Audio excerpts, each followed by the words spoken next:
Hello दोस्तों, स्वागत है आपके हमारे यूट्यूब चैनल भारत सवेरा पे। आज हम चर्चा करेंगे कोर्ट की अवमानना पर।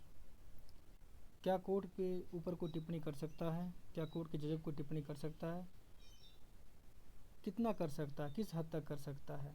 क्योंकि बोलने की आज़ादी आपको संविधान देता है, पर इसका मतलब ये नहीं है कि आप वो हदें पार कर दें जो सुनने लायक भी ना रहें। ऐसा बोलना चाहिए जिससे आपका भी सम्मान बना रहे और सुनने वाला का भी सम्मान बना रहे।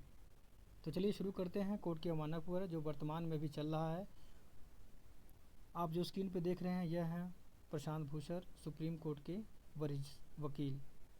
इन्होंने सोशल मीडिया ट्विटर पे 2 ट्वीट किया, जिससे सुप्रीम कोर्ट ने इनके ऊपर कोर्ट की अवमानना का केस ठोंक दिया। वह ट्वीट क्या था, मैं आपको दिखाता हूँ। आप देख सकते हैं स्क्रीन पर। जैसे कि पहले ट्वीट में आप देख सकते हैं, इन्होंने यह कहा है कि जो व्यक्ति जो मोटरसाइकिल बैठे हुए हैं वह हमारे सुप्रीम कोर्ट के वर्तमान जज हैं। प्रशांत भूषण ने यह कहा है कि ये जो व्यक्ति हैं 50 लाख की मोटरसाइकिल पर बैठे हुए हैं और यह मोटरसाइकिल जो है ये किसी बीजेपी नेता की है। और ये जो जज बैठे हुए हैं, इन्होंने ना मास्क लगाया है ना हेलमेट लगाया है। और दूसरी तरफ सुप्रीम कोर्ट बंद पड़ा हुआ है और लोगों को न्याय नहीं दे पा रहा है। दूसरा ट्वीट उन्होंने ये किया कि पिछले 6 साल से भारत में लोकतंत्र को ख़त्म किया जा रहा है बिना इमरजेंसी के, और इसमें जो मुख्य भूमिका रही है वह वर्तमान जज को लेके भूतपूर्व जो पिछले 3 जज रहे हैं, मिला के कुल 4 जजों की अहम रही है। इस ट्वीट के कारण क्या हुआ, सुप्रीम कोर्ट नाराज़ हो गया और उन्होंने प्रशांत भूषण पर कोर्ट की अवमानना का केस ठोक दिया। अब हम देखते हैं कोर्ट की अवमानना कितनी प्रकार की होती है।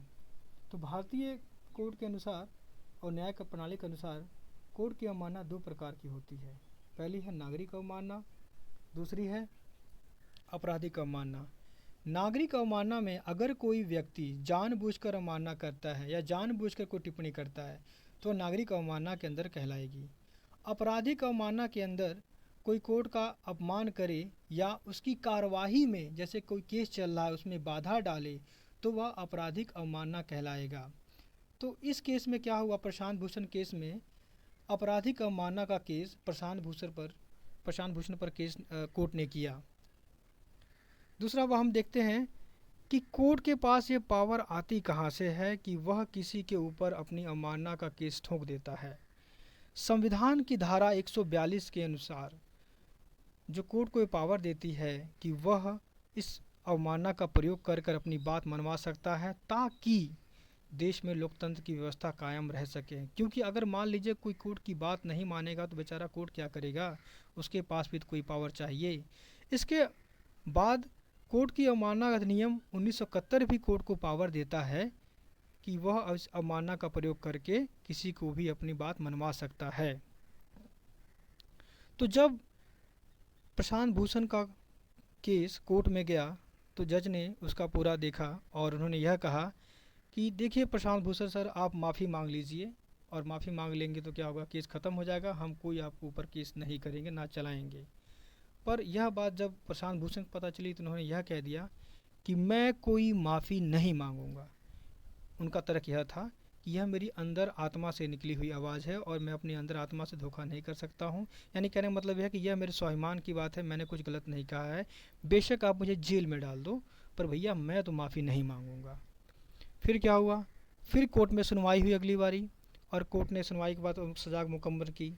कोर्ट ने सज़ा यह दी कि आप 1 रुपये का जुर्माना भर दीजिए, या नहीं तो अगर आप 1 रुपये जुर्माना नहीं भरेंगे तो आपको 3 महीने के लिए जेल में डाल दिया जाएगा और 3 साल तक आप वकालत नहीं कर सकते। तो कोर्ट का इतना कम जुर्माना लगाने का मतलब क्या होता है? मतलब यह होता है कि कोर्ट खुद ही कंफ्यूज ये होगी कि अगर प्रशांत भूषण जैसे बड़े वकील को हम कुछ सज़ा दे देंगे तो भारत के लोगों में एक गलत संदेश जाएगा कि कोर्ट क्या करता है, कोर्ट लोगों की आवाज़ को दबा रहा है। पर इसीलिए कोर्ट ने क्या किया, एक बीच का रास्ता ये निकाला कि उसने बहुत ही कम जुर्माना लगाया ताकि हमारी बात भी रह जाए और प्रशांत भूषण पर कोई ज़्यादा दबाव भी ना पड़े, जिससे लोगों में यह संदेश जाए कि ठीक है आप कोर्ट पर टिप्पणी कर सकते हैं, पर कहने का अर्थ यह है कि आप एक सीमा में करें, इस सीमा से ऊपर ना करें कि भाई कोर्ट की जो है मान सम्मान है उसको ठेस ना पहुँचे। तो जब यह जो सज़ा प्रशांत भूषण को सुनाई गई तो प्रशांत भूषण ने तुरंत इसको स्वीकार किया और ₹1 उन्होंने कोर्ट को जुर्माना दे दिया। तो इस तरह क्या हुआ, इस तरह से यह किस्सा जो था केस था जो ख़त्म हो गया। पर अब असली मुद्दे की बात करते हैं। क्या कोर्ट पर टिप्पणी करना गलत है, वो भी ऐसे समय जब ऐसी टिप्पणी जो कोर्ट के किसी केस में बाधा नहीं डालती है? क्योंकि प्रशांत भूषण ने जो टिप्पणी की है इससे किसी भी तरह से प्रकार से कोर्ट के किसी भी केस में बाधा नहीं पड़ी। उसके बावजूद भी इनको क्रिमिनल को मतलब आपराधिक अवमानना का दोषी करार दिया गया। अब हम देखते हैं ऐसी चीज़ें जो इस तरफ इशारा करती हैं और ये पूरा सपोर्ट भी करती हैं कि आप कोर्ट की अवमानना कर सकते हैं, क्योंकि यह संवैधानिक मौलिक अधिकार है। आप बोल सकते हैं, आप संविधान में आपको बोलने की आज़ादी देता है, आप बोल सकते हैं। पहला हम देखेंगे कुछ केस जिसके अनुसार यह पता चल जाएगा कि हाँ वाकई में कोर्ट पर टिप्पणी की जा सकती है, पर एक सीमा के अंदर। देखते हैं डूबा बनाम शिवशंकर केस 1988।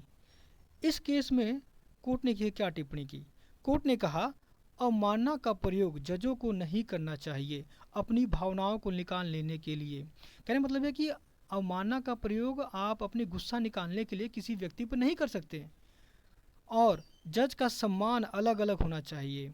लोकतंत्र में आरोप लगेंगे, तर्क होता रहता है, इसलिए जजों को इन सोच, आलोचना, आरोप का स्वागत करना चाहिए जब तक यह कोर्ट के केस में बाधा ना डाले। अर्थात इस केस में कोर्ट ने यह साफ साफ यह कहा कि आलोचना, आरोप लगेंगे और जजों को खुले दिल से इसका स्वागत करना चाहिए, ना कि गुस्सा हो के किसी के ऊपर अवमानना केस ठोक देना चाहिए। अगला केस देखते हैं। अगला केस है ऑटो शंकर केस 1994। कोर्ट ने कहा जो लोग पब्लिक में हैं उन पर कमेंट इल्ज़ाम लगेंगे, बेशक यह कमेंट इल्ज़ाम झूठे हों, फिर भी पब्लिक पर्सनैलिटी को खुलापन वाला होना चाहिए। अर्थात कि जो लोग सरकार के अंदर हैं या पब्लिक एडमिनिस्ट्रेशन के अंदर हैं उन पे इल्ज़ाम लगेंगे भाई, झूठे लगेंगे, सच्चे भी लगेंगे, पर कहना मतलब ये है कि जो पब्लिक सर्वेंट हैं उनका दिल इतना बड़ा होना चाहिए कि इन छोटे मोटे इल्ज़ामों से कोई फ़र्क नहीं पड़ना चाहिए और कुछ नहीं करना चाहिए। अगला केस देखते हैं। अगला केस है अरुंधति राय केस 2002। जैसा कि आप जानते हैं अरुंधति राय बहुत ही बड़ी फेमस राइटर हैं भारत के अंदर। उन्होंने एक सरकार पर कोई टिप्पणी की थी, इस पर कोर्ट के केस कोर्ट पे गया था। इस पे कोर्ट ने यह कहा था कि अगर कोर्ट न्यायालय प्रक्रिया का अपमान होता है, अगर कोर्ट न्यायालय प्रक्रिया का अपमान होता है जो कि लोगों के हित में है, तो एक कोर्ट का अवमानना नहीं होगा। अर्थात कहने का मतलब यह है कि अगर आप कोर्ट का अपमान करते हैं जिससे लोगों का भला होता है तो इसे कोर्ट की अवमानना नहीं कहा जा सकता है। अगला हम देखते हैं, ये तो हमारे भारत की बात रही कि जो कोर्ट की अवमानना और व्यक्ति के स्वतंत्र विचारों को खोले के सपोर्ट करते हैं।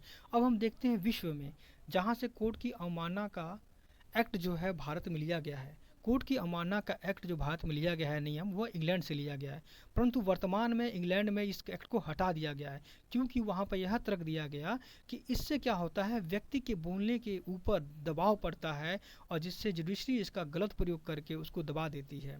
तो हम केस देखते हैं 1980 का, जिसमें जजमेंट ये आई है। इसमें क्या हुआ कि एक बहुत ही मशहूर पब्लिशर थे, आप देख सकते हैं स्क्रीन पे लिखा हुआ है डेली मिरर पब्लिशर।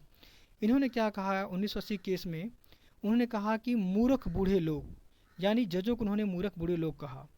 इस पर क्या हुआ, जजों ने क्या किया, क्या प्रतिक्रिया दी, कहा हाँ मैं बूढ़ा हूँ यह सच है, पर मैं मूर्ख हूँ यह चर्चा का विषय हो सकता है। और इस बात के ऊपर जज ने, कोर्ट ने पब्लिक डेली मिरर के ऊपर कोई भी केस नहीं किया, क्योंकि वह इसका समर्थन करते थे कि व्यक्ति को बोलने की आज़ादी है और बोल सकता है। दूसरा देखते हैं, इंग्लैंड 2016 में ब्रिटेन का यूरोपियन यूनियन से अलग होने पर लोगों द्वारा कोर्ट पर टिप्पणी। इसमें क्या हुआ, जैसे आप जानते हैं कि जो इंग्लैंड है वह यूरोपियन यूनियन से अलग हो रहा है। इस पर लोगों ने क्या किया, कोर्ट पर टिप्पणी की और जजों को क्या कहा, जिस जज ने यह फैसला दिया कि हाँ इंग्लैंड ब्रिटेन यूरोपियन यूनियन से अलग हो सकता है, उस पर लोगों ने कहा कि ये जो जज जो कमेंट कर रहे हैं कि अलग हो सकता है, यह मानवता के दुश्मन है। इस पर भी कोर्ट ने कुछ नहीं कहा और उनको छोड़ दिया, क्योंकि बोलने की आज़ादी है और बोलना चाहिए, पर एक सीमा के अंदर। और जज को भी ऐसा होना चाहिए कि वह न्यायालय प्रक्रिया पे लें, ना कि अपने ऊपर ले लें। कहने का अर्थ यह है कि भारत एक बहुत बड़ा लोकतंत्र है, हज़ारों करोड़ों की संख्या है और नए दिन हम देखते हैं सड़क पे कोई ना कोई अपनी बात रखने के लिए तैयार रहता है, और रखना भी चाहिए। यही तो आज़ादी है।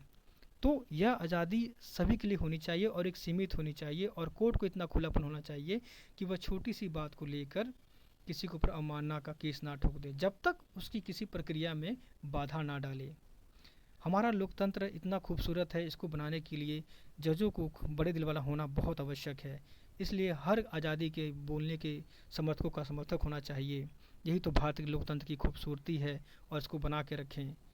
और डेमोक्रेसी जो इंडिया है, जिसके वर्ल्ड में पूरी मिसाल दी जाती है, ये इसकी खूबसूरती होनी चाहिए कि बोलने की बात, आज़ादी को ना दबाया जाए। बशर्ते लोगों को ये भी ज्ञान दिया जाए कि आप एक सीमा में रह के बोलिए जो स्वीकार योग्य हो, ऐसा भी ना बोलिए कि वह अपमान योग्य हो। इसी के साथ मैं अपना दोस्तों वीडियो ख़त्म करता हूँ। और अगर आपको ये वीडियो पसंद आता है तो लाइक करें, सब्सक्राइब करें, कमेंट करें, शेयर करें। जय हिंद। मिलते हैं अगली बार फिर दोस्तों।